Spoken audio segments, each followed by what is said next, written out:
they invented this method. Why is it called Monte Carlo? They basically characterize the randomness of probability and uncertainty. They characterize it by this Monaco, the Monte Carlo is in Monaco, and this emirate has or was famous in the 40s, and I think it's still up to this date for gambling. And this is the roulette game. They invented that. I mean, they used it or named it after that because it basically relies on the probability theory or uncertainty. But that's a little bit history behind it. So let's just cut into the chase and move to the next. So if we go back to what we did in what if analysis, we basically had variable cost, fixed cost, and we calculated a profit from there, right? And then if any of these variables that we factor in any of these calculations, if they were uncertain, what we said, like, let's just find a base case scenario, worst case scenario, best case scenario, or we had some sort of range that we moved from or between in our scenario manager. So we basically just introduced possible values or ranges that the changes can happen for these uncertain variables, and then we calculated that and we found where we want, but we didn't have the likelihood, the probability. Okay, we have these different ranges of worst case scenario, best case scenario, but what's more probable? Is it going to be more towards the worst case scenario or the best case scenario, or is there a certain randomness that I should follow? Have you or are you aware of what random variable is? Any of you have heard this before? Hopefully. Yes. Yes, you've heard that. So a variable can have a number, right? A certain number. The variable for a mathematical function can be calculated or solved if we have the values of all the other constants. But a random variable is different. A random variable can be any value. Any value that, if we say that a random variable can take 1, 2, or 3, so it can be sometimes 1, sometimes 2, sometimes 3, depending on the frequency. If A appears more, then the probability that A will be the value for that random variable will be higher. So that should be a statistics, and this chapter is a statistics heavy chapter. So instead of saying, the applications of this, of course, we always come to financial applications and investment planning, project selection, like if you want to invest in projects and invest in stock, and also when it comes to pricing, you want to price your new products and services, you might have the implications of that, and we're going to have some examples about that. Marketing applications, again, new product development, cost, timing, and then project management, inventory, capacity planning, revenue management.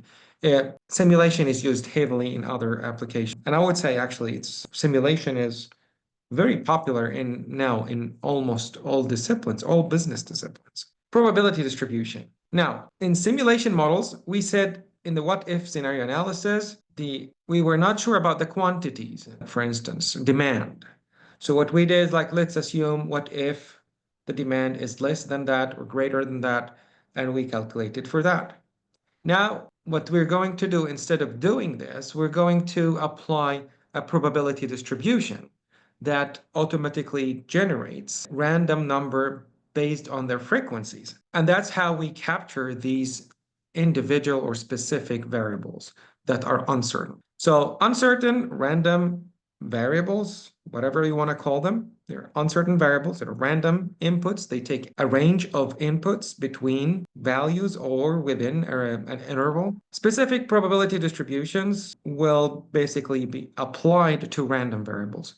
So we're going to say this random variable follows uniform distribution or triangular distribution or normal distribution. And this obviously requires what you could learn from the previous course that is a prerequisite to this one. We'll see how you can handle this. Now, decision recommendations for controllable inputs given output variables. So you will basically, based on what you get, the values that you get, you can say, well, the probability, for instance, the probability for finishing this project within 23 days is quite low, given the variations or uncertainties in the variables that we have. And because of that, if we want to finish it, then the decision recommendation would be apply more resources, use more workforce in some activities to finish it quicker, or to be more certain about finishing them on time. And we're going to start with this example. And in this example, we're starting simple and we're growing the complexity from there.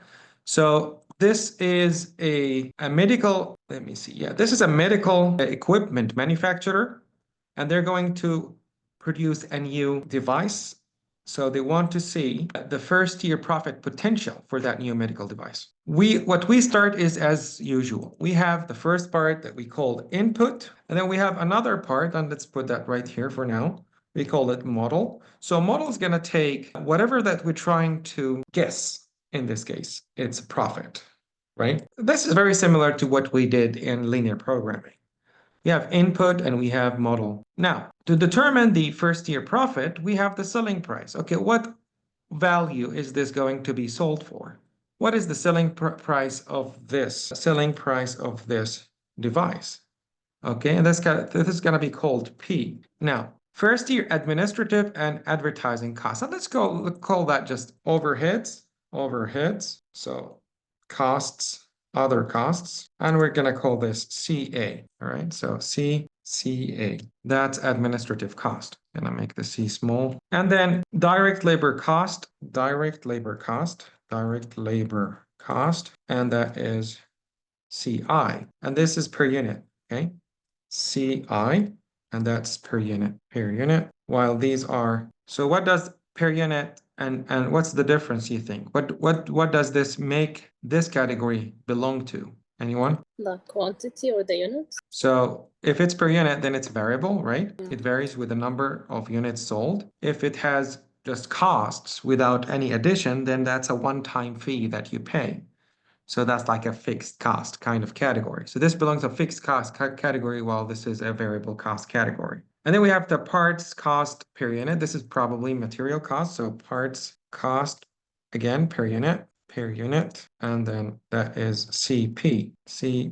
All right. Now, there's a little bit more input here. We have also the demand. So the demand is what we also have here, demand. And obviously anything, what do you think the variables that are connected to the demand, that can vary with the demand out of these ones? The selling price. Selling price, is that it? I guess so. Or maybe the parts. Yeah, they were per unit, right?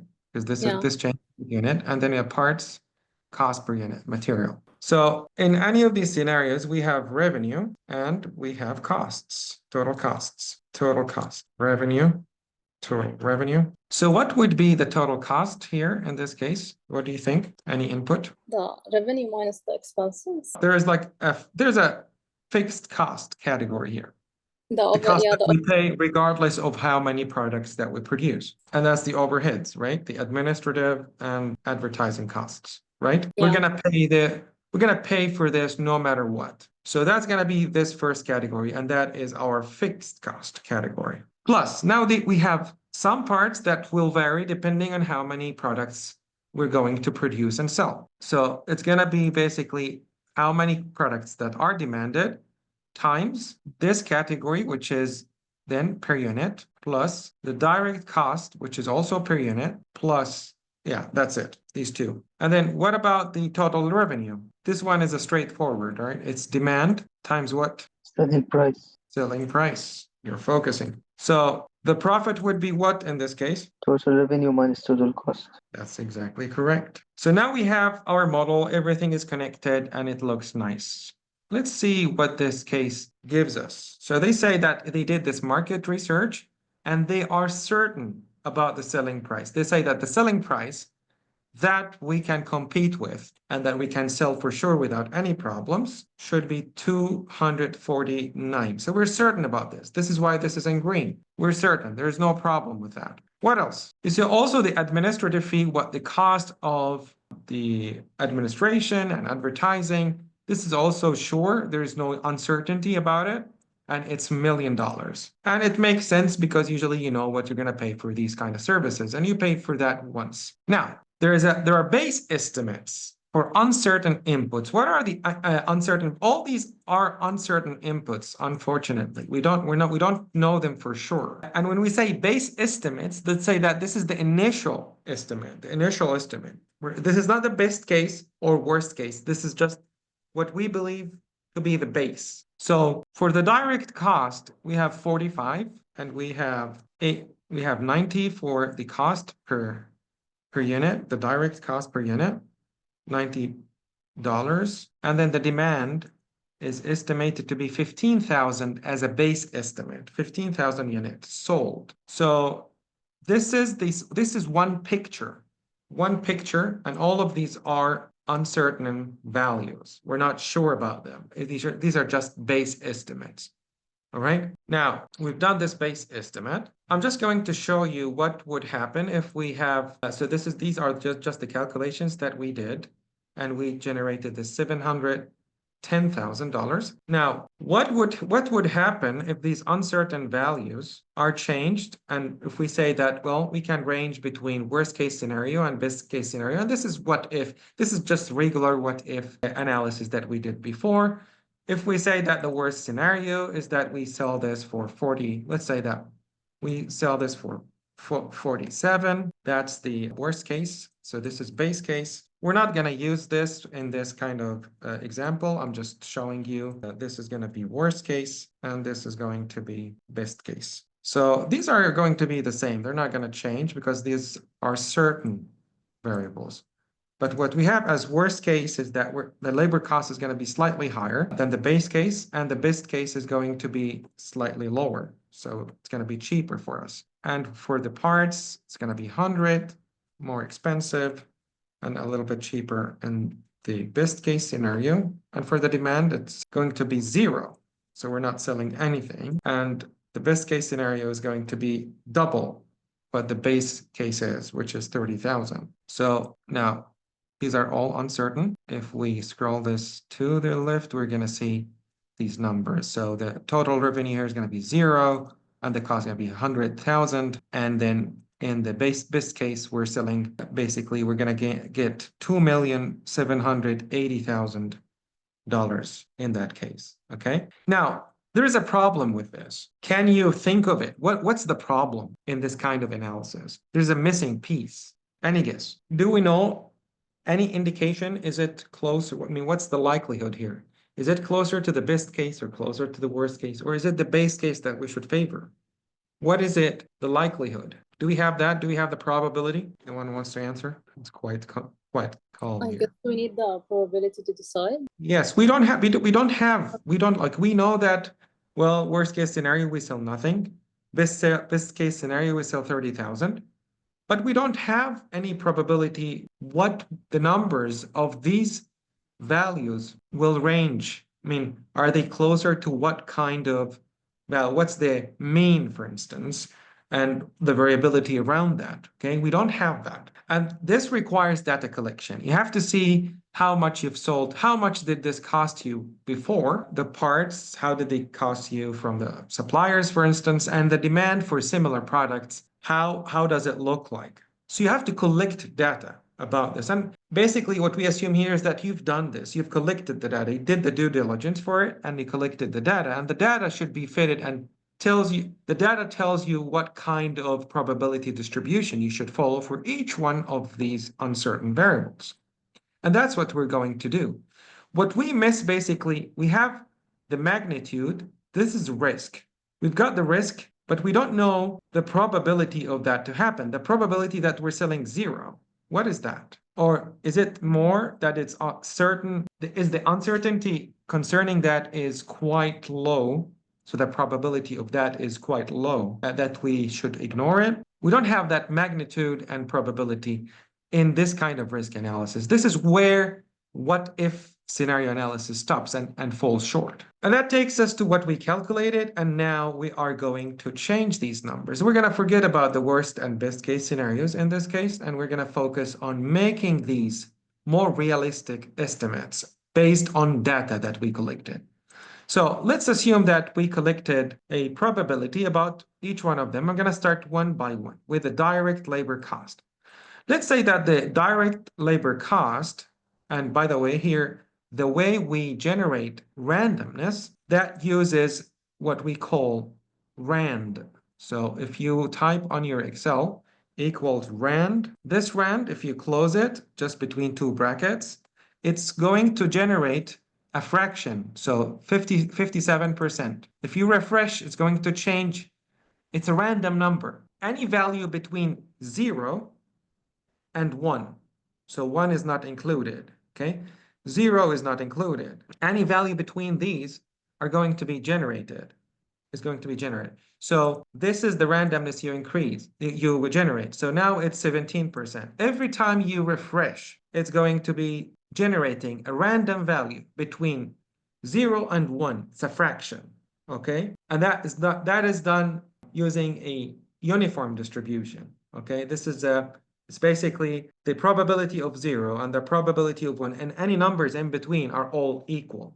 Any value can be generated between these two values. Now, how does that help us do the simulation? You're going to see how we use this kind of function to mimic the probability functions. We're going to start with the direct labor cost per unit, okay? And let's assume it's these numbers. So we have,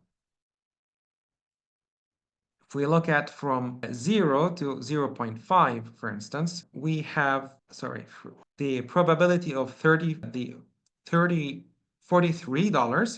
it's 10%. The probability that the direct labor cost will be 44 is based on the frequency. So what we did with this data, what this data shows is the relative frequency distributions. And that's, if you don't recall it from the statistics course, the frequency. How often have we documented observations or cases where the direct labor cost per unit was 43 for this kind of product? 44 and 45 seems to be the median, the mean here. And it's also the median because it's symmetric. But what we call this here, in this case, is discrete probability distribution. There's no specific shape that we're talking about. It's just a histogram. So how do we apply it in our Excel? How can we make this direct labor cost generates numbers that are realistic from that kind of distribution based on this collected data? Because we see that it ranges from 43 to 47. So the lowest it gets is 43. The highest it gets is 47. And there is some sort of tendency here. The data tends to be more around 45. We start with this, and this is probably the most complicated one to model using Excel. So we're going to start with what we call the lower bound and upper bound. So this is the direct labor costs are the probable ones. Costs are probable direct labor cost. We have a lower bound and upper bound. So we got lower bound and upper bound, and we have the cost itself. So the cost that is probable, and then we have probabilities, probability for each one, probability. Okay.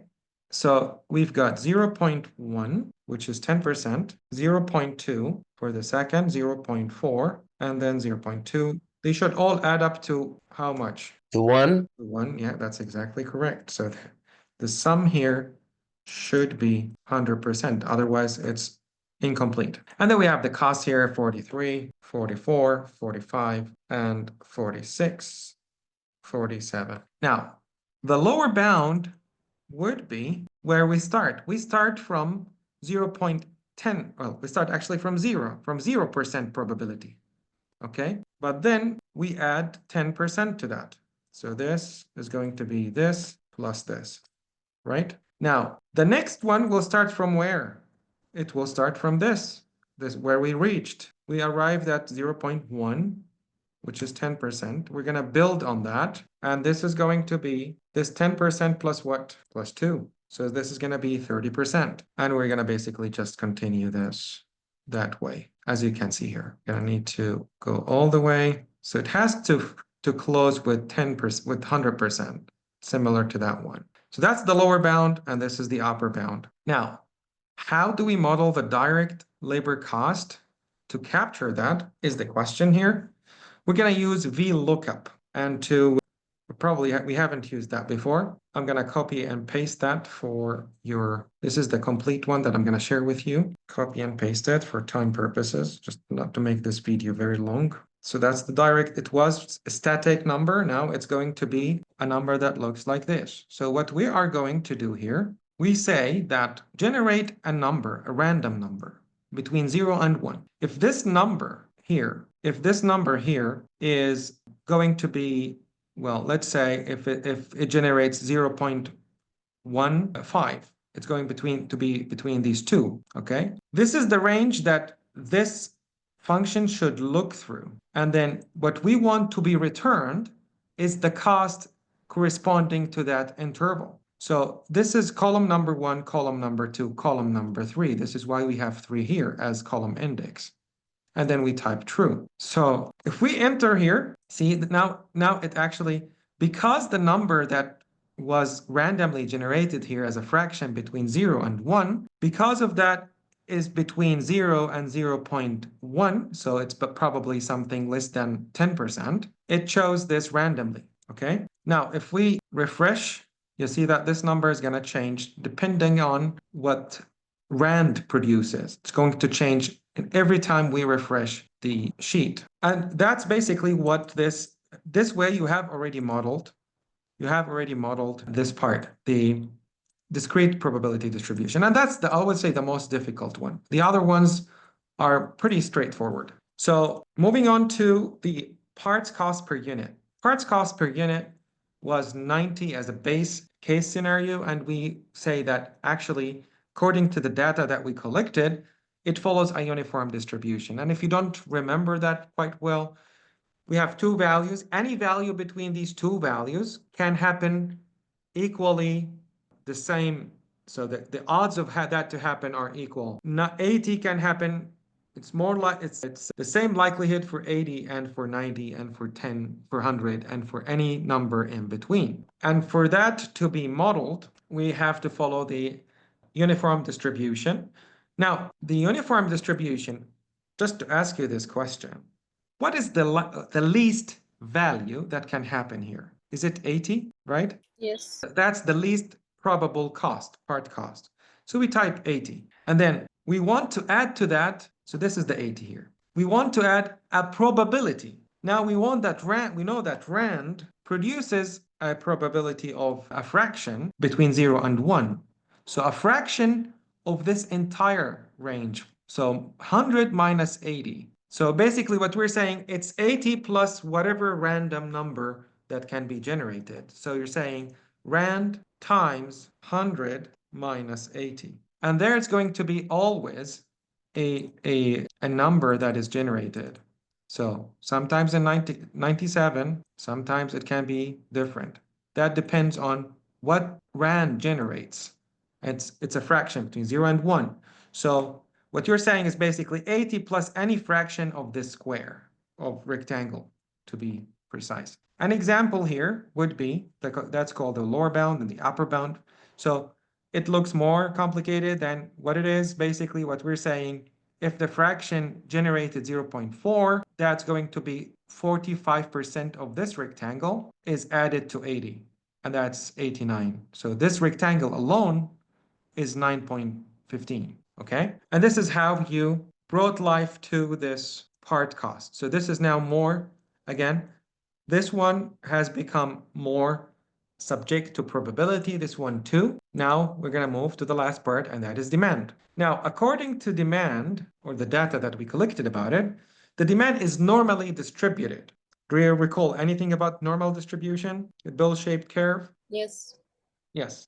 We need two parameters to characterize any distribution in line with normal distribution. We need what we call expected value, or the mean, or the standard deviation. And these were collected from the data. Now we know from the sample that the sample mean is 15,000 units, and that can vary to a great extent, plus minus 4.5%, 4.5 thousand. So how do we plug this in as a distribution instead of as a static number? We have this norm inverse, normal distribution inverse. And if you've taken this course with me, you would be familiar with that because students have used that many times. But what this basically means, it returns the inverse of the normal cumulative distribution. So you give it a percentage or probability, and it will give you a number with a specific mean and standard deviation. So what we're going to say here, again, we're going to use rand. And what we're saying, well, for any random number between 0 and 1, it's a fraction between 0 and 1. The mean is going to be, in this case, 15,000. And the standard deviation is 4,500. This is going to generate a random demand in line with this from this curve. Okay. And it's always going to change depending on the randomness. So it's quite random. Now, from now, we can see our profit always changes. It moves, keeps moving, right? How can I deal with that problem? Have you heard of simulation trials before? No, I'll take that as a no. So every time we refresh here, this gives us a picture of this scenario. So this is one scenario. Now, we need, statistically speaking, we need to generate a great number, a big number of these scenarios to be able to generate or collect statistics that we can understand about this. So to do that, we start with trials. Trials means basically one attempt. So one scenario here is that specific cost, this specific demand, and that specific direct labor cost generated randomly using these distributions. This is called one trial. Now, the questions that I will require you to do most of the time are based on 1,000 trials. So to generate that, you go with a trial number, and start by typing 1. And then, of course, you don't want to type 1, 2, 3 up to 1,000. That's going to take forever. So instead, you go to editing, fill, so home, editing, fill, and series. You have a column that you want to fill. That's a column. You want that to be linear, and you want the start value to be 1, but the stop value to be 1,000. And you click OK. So that has generated 1,000 trials. Then what kind of uncertainties do we have here? We have the direct cost per unit, parts cost, and demand. So I'm going to copy and paste that in a different order. And then, of course, what I'm interested in finally or eventually is the profit. So I want the profit to be the last column that I look at here. And I just want to make this, and I guess I want to make all of them the same color, make this smaller, smaller, smaller, okay, to have a more compact picture of this. Now, where's the direct cost equals, direct cost is right there. And then the parts cost are here. I'm going to reference those values. I'm going to reference demand here. And then finally, I'm going to reference profit. Now, focus pretty carefully on this. We did this for the sake of generating values for the entire trials here, for the 1,000 trials. So if you click on Control and Shift at the same time and then down, it's going to highlight that. And then keep clicking and then to the right, it's going to highlight all the range that has values. So we have highlighted, in this case, all the trials and all the profit here. And we're going to hit to data, and forecast group, we have what if scenario. We did this before, but we're going to do it slightly differently here. We're going to click data table. We're going to move the cursor to the column and choose any empty cell. And then we're going to click OK. Oh yeah, we were supposed to, sorry again, we were supposed to only highlight the parts. Let me see here. We're going to remove that. We were supposed to highlight only direct labor cost, parts cost here. And this is going to be demand. We're going to do that again, profit. We were supposed just to highlight that without the label. Go back to data, forecast, what if, and then data analysis. To column, click any empty cell and click OK. There we go. So what you see here is that it took a picture every time, by the way, every time we click this, it's going to change. If we refresh the sheet, it's going to change. Now, because we have this is basically what we say here is like we have 1,000 scenario of how this new product can be sold. 1,000 scenario. what should we do? We should generate statistics about this. One thing that we should know about the profit is the mean, right? We can start with a sample mean. Get sample mean. I'm missing stuff here. Sample mean, and then get sample standard deviation. Sample standard deviation. How can we calculate the sample mean? Anyone? The average, taking the average Average of what? for the trials, I guess. What in the trial? The profit? The profit. That's it. That's right. So just highlight all the profit cells, and that's going to give me the sample mean. Now, in the questions that I ask you about, you're going to be asked things like that, right? And you ask me, you say, okay, how on earth are you, this is going to change, right? How on earth are you going to guess the correct answer if you required one result, one specific value? I'll tell you, well, I programmed it a way so that you have a range. All potential or possible answers are accepted. So if you answer 73,000, this one, it's going to be accepted. If this changes and becomes 71, this is also accepted. So I captured all the possibilities. And if you answer any of these answers, your answer will be correct. Now we got the sample standard deviation, and that is standard deviation of the sample. Standard deviation of the sample, because we see these trials, they are simulated. We see them as samples. So what these trials mean is that imagine that you have collected data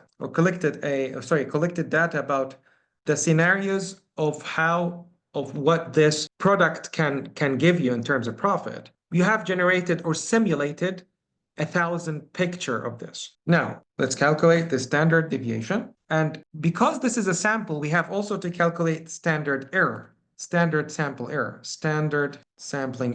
This is used for calculating the confidence interval. Standard sampling error. Let's say standard error for short. Standard error equals the sample standard deviation divided by the square root of the sample size. What's the sample size here? 1,000. 1,000. Good job, Louis. So that's going to be our standard error in this case. All right. And from there, we will calculate. Now, I just want to proceed in the presentation to make sure I haven't missed any piece of detail that I was supposed to tell you about. Of course, you're going to have access to all these details. And well, this is a different book. And this book is pretty good compared to when it comes to instructions of how to do things on Excel. It has step 1, 2, 3, and it guides you through what to do exactly. This is why I like this book more. And I changed the chapter. So it's not the same book that we started with. And it will tell you all the steps of how to do this. Now, these are the summary statistics. And as you can see here, we have probabilities. I can show you all the different statistics that you can generate using these trials. If I put this aside, maybe I can probably create a new window just to show you what we calculate or what I calculated in a different sheet. So if I go to this one, you will see that this is one of the questions that you might get. Forget about this. That's the minimum and maximum. The probability that the profit will be less than 0. Okay, you can calculate that. And how do you calculate this? So if we go to these probabilities right here that we have on this side, we want to calculate how many scenarios where we achieved a minus. So basically the frequency of minuses, all the minuses divided by the 1,000, that would be the probability of 0. So probability, I'm going to copy and paste that for time. It's probability, and so that's going to be count. Why do we use COUNTIF? Do you remember we used it before, or was that with a different course? COUNTIF. Have we used that in this course? No. I don't think You didn't think so? Okay, that was a different course. So COUNTIF will basically decide, with COUNTIF, you decide, okay, COUNTIF in this range, you highlight the entire range that you want to check a certain criteria. So in this, we're saying, in this range, count only the instances that are, in this case, less than 0. Okay, I think I forgot to do a thing. Count, yeah, it has to be between quotations. I'm going to do that again. Count if in this range, all instances or scenarios that are less than 0. Okay, that's going to give me a number. So out of the 1,000, we have only 74 scenarios. So 74 scenarios divided by 1,000 is how much? That's going to be 0.93. So 9.3% is the probability that your new product is going to generate minus profit. Okay, it's pretty low. That's another benefit of doing this kind of simulation. You see, okay, actually there is a potential, there's always a potential to lose, but it's pretty low compared to based on the data that I collected and simulated. What else can you be asked? I mean, there's also confidence interval, and the confidence interval is basically around this sample mean. Well, this is the expected profit. The expected profit is 674,000, and now this is going to change, of course, depending on the randomness. But you can generate also a confidence interval around that, and the calculation of this, as you can see, I'm going to leave that. It's just basically statistics. The other things here you don't need to think about. I just do this because I wanted to show the distribution of profit, but you're not going to be required. And I removed that part from your final exam. You don't need that.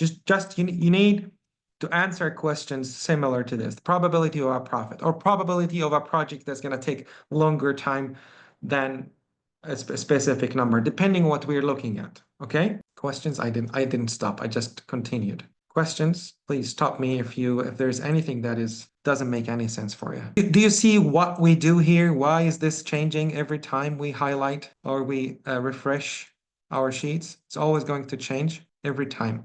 Do you see that? Yes. And what we did was basically just capturing 1,000 pictures of that and then calculating the statistics of mean and standard deviation and the probability of the bad things to happen. Okay. And this is it. I mean, it's all about, the trick is all about how to model probability distributions. I'm going to take another example. So these are 2 examples and that's it. And also the final one, which is probable for the project, for the final exam. So I'm just telling you that because I have to, just to give you a little bit of assistance to the final exam. But this is another question. It's called inventory policy analysis. So the question so you can basically use this kind of logic for any problem that is similar to that. I'm going to start with this one. And then just to be brief, this is a company that produces routers and they sell them for a price. So the retail cost for that is, what now? The retail cost, there's something wrong here. Sold for with a profit. Okay, so the profit is, the gross profit per unit is $50. And that's kind of certain. And then we have the uncertainty of the monthly demand. The only uncertain part here is the monthly demand. We're not sure about this part. The other things are certain, more or less certain. Okay, what do we have here? Yes. So the problem here is when you have more demand so if you have more demand for routers than what you produced or what you have in your inventory. So this is the case for, let's say, a retailer that you don't produce routers, you buy them from a supplier. You buy them and you put them in your warehouse, and if you run out of them, there is a shortage cost associated with that. So there's a penalty. Your buyer imposes a penalty. If you don't fulfill that demand, you pay a penalty, and that's called a shortage cost per unit.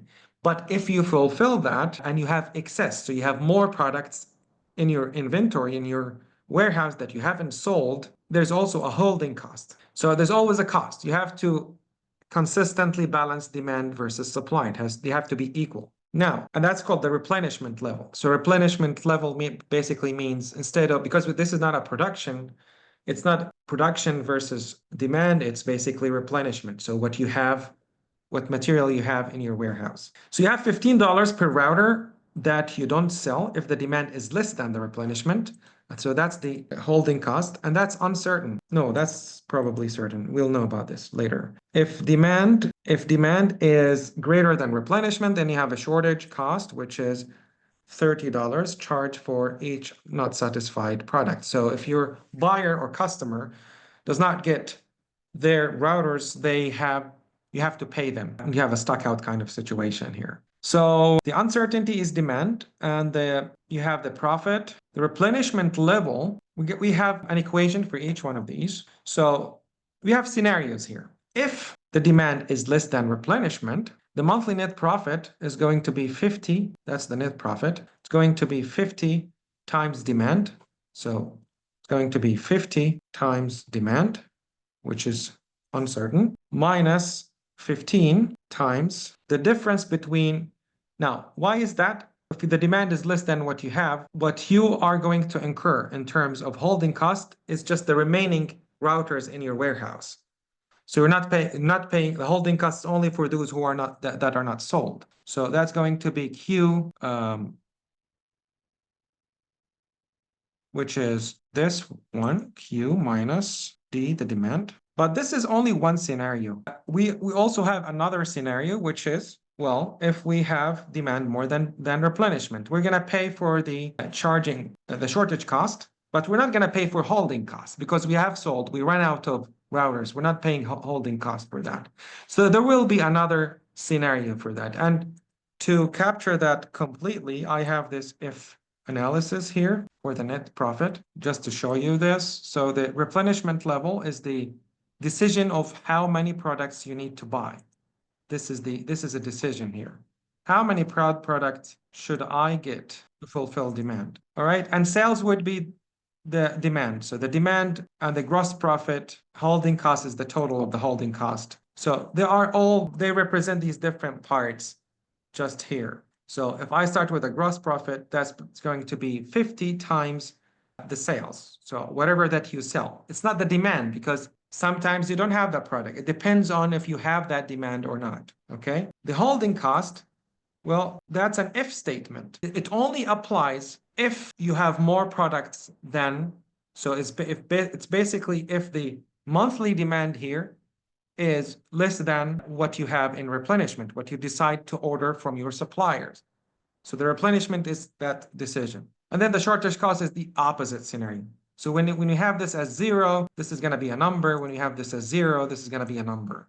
And then from there, we have the net profit, which is basically the gross profit minus the holding cost minus the shortage cost. All right. So after we do this calculation, there's only one uncertainty here, and that's the monthly demand. And let's assume that we collected data over the past 16 months. This is a very practical and applied case in retail. Just look at the past months and capture the distribution of that. And the assumption here is that it follows a normal distribution. So it looks like a bell-shaped curve here in this case. So we can assume that it's a normal distribution, and the mean, so it's, as you can see here, if we do that again, so we have inverse normal distribution. We want to plug in the probability. The probability would be any random number between 0 and 1, and the mean would be 1.101, 101 routers plus minus 17 routers, okay? And this is gonna generate those random numbers. All right, and that's, instead of having the 100 static number, now we have a number that varies, similar, just to be able to produce those trials, the simulation trials. All right, so you can check now. You can check with 90 routers if you want to buy 90. And if you want to buy a little bit more, you can check that too and change that number as required. Let's say 120, for instance, then this number is going to increase. And the difference between the profit that you can achieve here and achieve there can be your focus instead of focusing on the profit of a single scenario. So if this difference is high, you can see it here. You can see the probability that the difference is greater than 0. Well, 67%. What if we increase that to 130? Well, we can see that it actually got the difference is going to be lower. So it's probably better that I don't buy that much. I have to buy 100, maybe. 100, you see now it came to 69. So you're trying to see if the difference in profit and the difference that's here is going to be positive. This is how this is captured. It's this the scenario when we order 100 routers every time from our suppliers as opposed to 90 routers. And then these numbers are going to be similar to the same calculations that we had. I know I threw you under the bus in this example, but hopefully when you look at it from the video, using the video and pause and and think about what I just showed, it will make sense. Otherwise, just feel free to come back with questions. I'm sorry, getting tired. This was, I think it was it for that one. One last exam-like question. Have you heard of triangular distribution before? No. No. There's a lot of no's today. So this is a pretty new, quite intensive class. So project management. Have you done project management calculations before? Or have you studied project management? No. No. No. Okay. There's always a first time for everything. So this is a very practical project management question. And in this question that I'm going to show you right here, this is very similar to what you can expect as an exam. So the difference between, you put this here, I have a lot of stuff from Zoom on top of what I want to show. So this is normal distribution, right? This is discrete with all these numbers, not necessarily normal. So the assumptions here are different. This is called triangular distribution. It's used quite much in project management.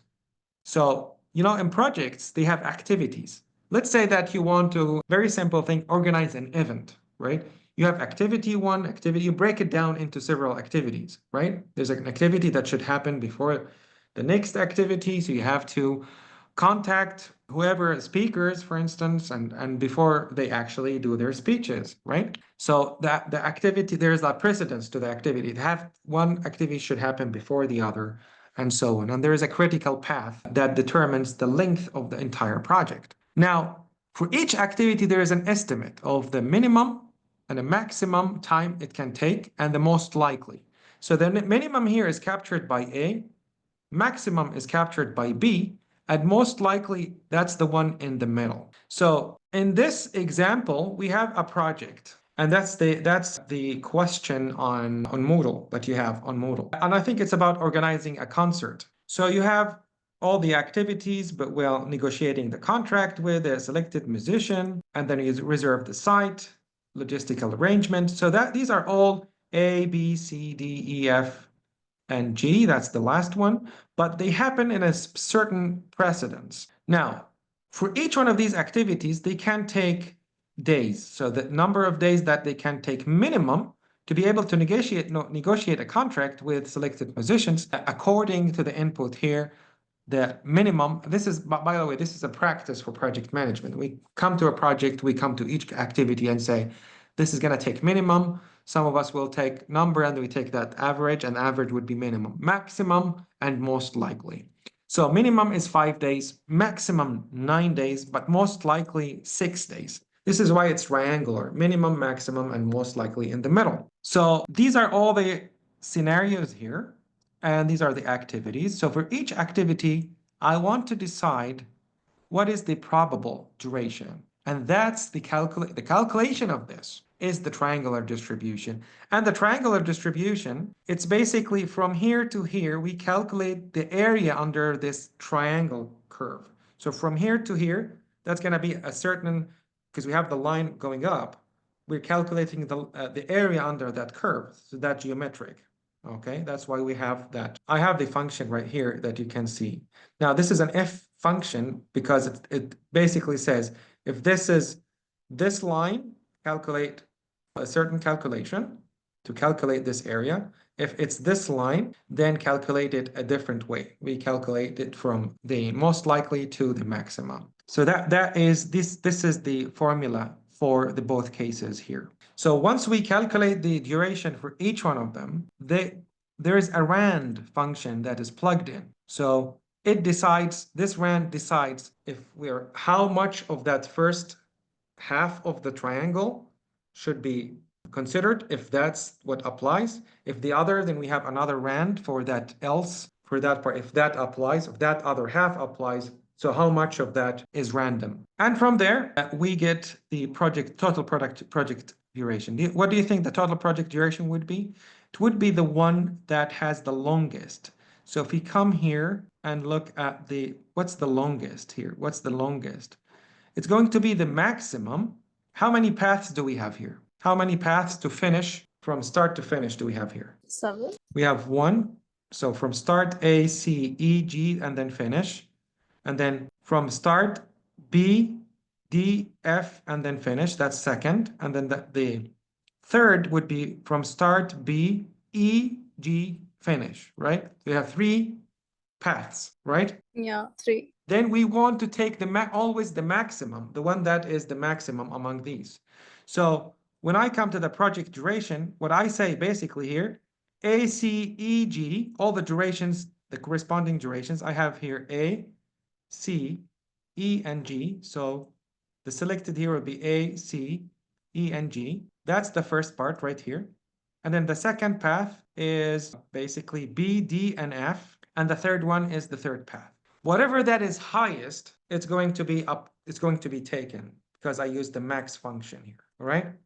And that is going to be our project duration. And from there, we generate trials the same way we did before, and for 1,000 trial. And then the same to what we did before, the mean project duration, standard deviation, sample size is 1,000, standard error, the same way we calculated that before. And then, well, there is the probability that instead of saying profit here, it's going to be project duration, project duration will be, what's the probability that this project will finish in less than 30 days?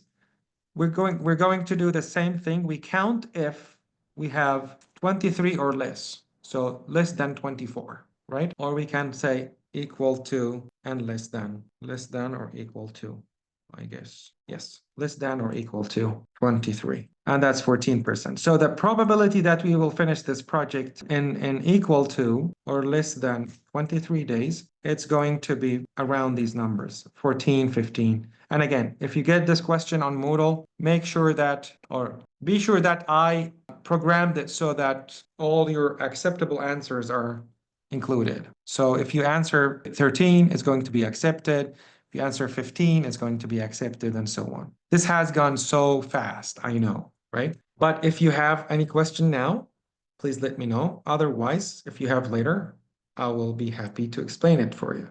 We are also going to have a review for the exam, just to gonna repeat this thing later if you have any other questions. But give it a chance first and see how you can handle it. Just do it step by step and try to get the hang of it. And then after you come with precise, more particular questions, I'll be happy to help. So the 4 of you who are struggling today here, thank you for showing up. This was it, basically. If you have any question now concerning this or the final will be 4 questions, and this is one of them. Or it's a picture like this. It's going to be a project, but a project probably different context, different numbers. All right. If you're still here, just give me feedback and then we'll finish it here. No more questions? No, that's it. All right. Good luck and all the best, guys. Thank you. Thank you. Thank you. Have a good one.